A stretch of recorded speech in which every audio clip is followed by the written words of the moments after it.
je suis Patrice de Montcamp, je suis éditeur et écrivain historien. On va commencer par l'actualité. Que pensez-vous justement des chaos qui se passent à cause de la mort de Naël et après il y a toutes ces violences, les dégâts qui se passent en France?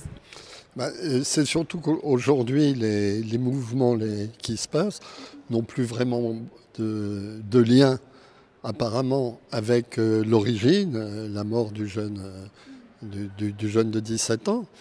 Et je pense que c'est un mouvement de vandalisme, à mon avis, et c'est du vandalisme, c'est devenu d'une stupidité profonde, de jeunes qui sont absolument pas éduqués, qui respectent rien du tout, on leur a jamais appris ce qu'était que la politique, la propriété, le travail, les choses comme ça. Et c'est pas une révolution, hein, en tout cas. Quelquefois on parle, on entend que Paris est en feu, la révolution. Bon, je suis historien, ça n'a rien à voir avec 1789, ça n'a rien à voir avec 1830, ça n'a rien à voir avec 1848, ça n'a rien à voir avec 1871, c'est de la commune et tout, rien. C'est quoi? C'est la colère? Il n'y a pas de conviction. Non, il n'y a pas de conviction. C'est du vandalisme pour moi. La colère, elle est à l'origine, au départ, par rapport au drame qu'il y a eu avec l'enfant, le policier qui a tiré sur un enfant. Ok, ça d'accord. Ça a duré 2-3 jours. Ce qui se passe depuis, non, c'est du vandalisme. C'est des jeunes qui vont chez Nike, rue de Rivoli, casser Nike pour prendre des chaussures, qui vont chez Franprix pour prendre de la nourriture. C'est tout. Ça n'a aucune idéologie, ça n'a aucun, pour moi, hein, ça n'a aucun mouvement, aucune conviction, rien du tout. C'est le désordre pour le désordre, et pour eux personnellement, toujours. Il n'y a pas d'intérêt social dans leur mouvement, c'est pas vrai. Donc, comment vous expliquez justement leur comportement? J'explique leur comportement, moi je pense surtout par un manque d'éducation totale.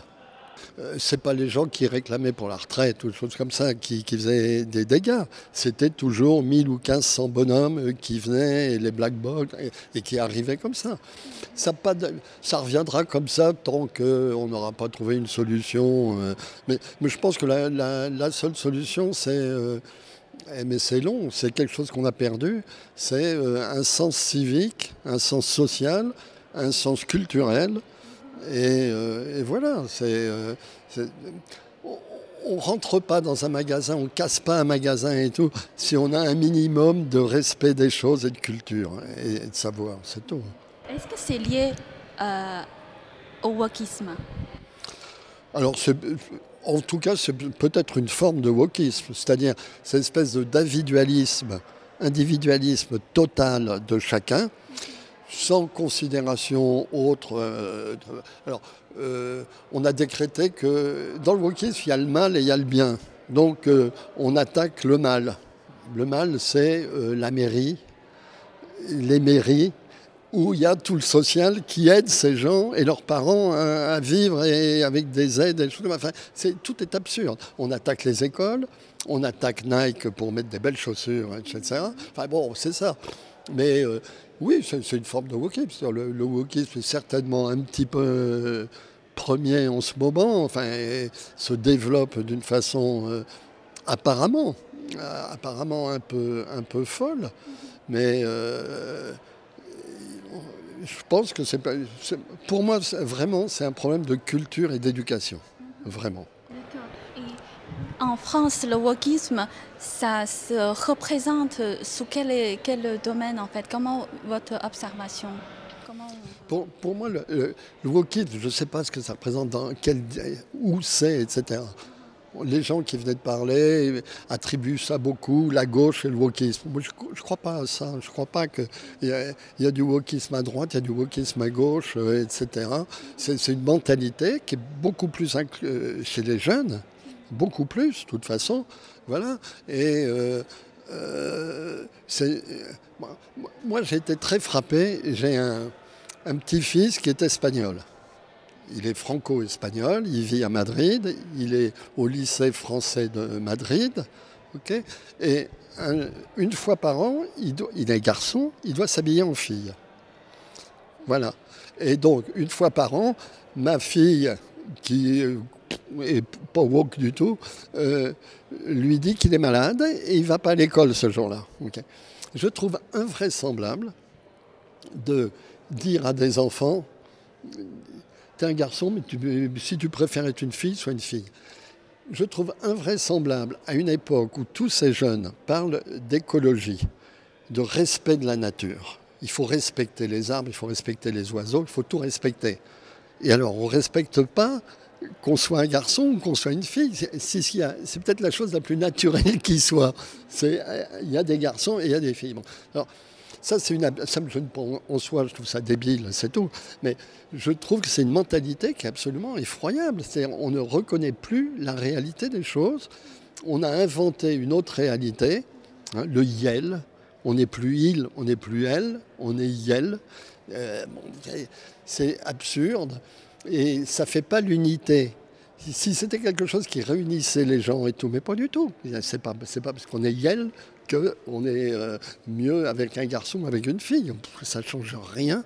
C'est tout dans les formes et toujours, je reviens, dans l'inculture totale. Et selon vous, c'est quoi le but de la promotion de LGBTQ, tout ça? Quel est le but final?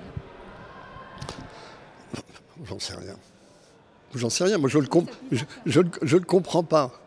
Je comprends pas ça. Hein. Les LGBT, les trucs comme ça et tout, je le comprends pas. Je vois pas l'intérêt. Franchement,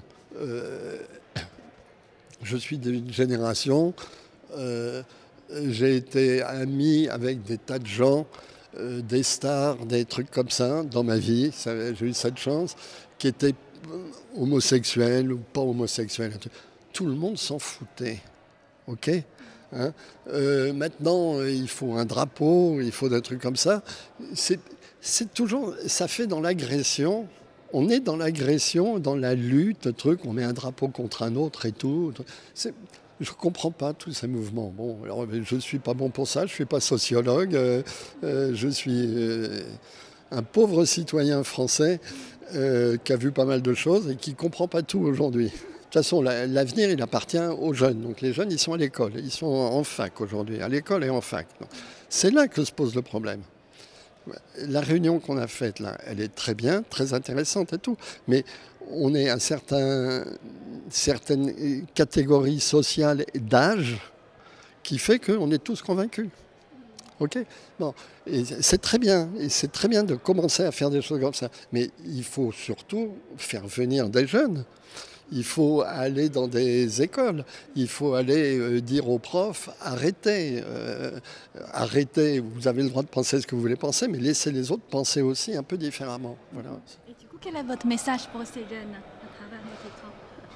Pour les jeunes, alors plus que tout, qu'ils soient eux-mêmes, qu'ils soient bien dans leur société, ça commence par la famille, et puis après les copains, etc. et tout, et qu'ils soient heureux, qu'ils fassent ce qu'ils aient envie de faire, qu'ils passent leur vie heureuse à faire. Vous faites de la télévision, vous aimez ça, c'est un bonheur quand on travaille dans ce qu'on aime. Okay. Et le travail, c'est important. Après, on arrête de travailler à 62, à 64, à 65, à 70. Si on est heureux dans son travail, on s'en fout de travailler jusqu'à 65 ans et plus. Okay. Mais moi, je pense que c'est le truc principal dans la vie. On est tous obligés de travailler parce qu'il faut qu'on gagne sa vie. Okay, hein, on nous l'a donné, mais il faut la gagner quand même. Hein. Donc il faut travailler et il faut trouver le moyen de travailler dans ce qu'on aime, dans un métier qui nous fait plaisir, où on part le matin heureux d'aller bosser. Quoi. Voilà. Bon, je vous en prie.